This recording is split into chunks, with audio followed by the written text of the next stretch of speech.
Räägime täna sellest, kui sul on tunne, et internetiühendus sinu Androidi seadmes ei tööta päris nii, nagu ta peaks.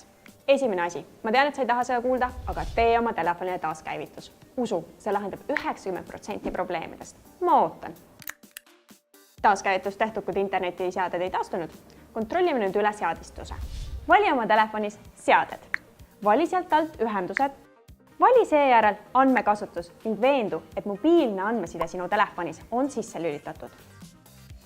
Seejärel liigu natukene tagasi ning vali mobiilsidevõrgud ning sealt alt pääsupunktide nimed, teisisõnu tuntud ka kui APN-id.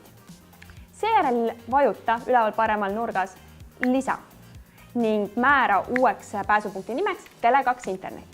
APN reale kirjuta aga internet.tele2.ee. Salvesta antud APN. Tee oma telefonile nüüd veel kord taaskäivitus ning veendu, kas internet on taastunud. Ma teadsin, et sa saad sellega hakkama. Taaskäivitus tehtud, kui tundub, et internetiühendus ikka ei taastunud, võta meiega siis julgelt ühendust helistades 6866866 või näiteks chattides meiega Facebookis.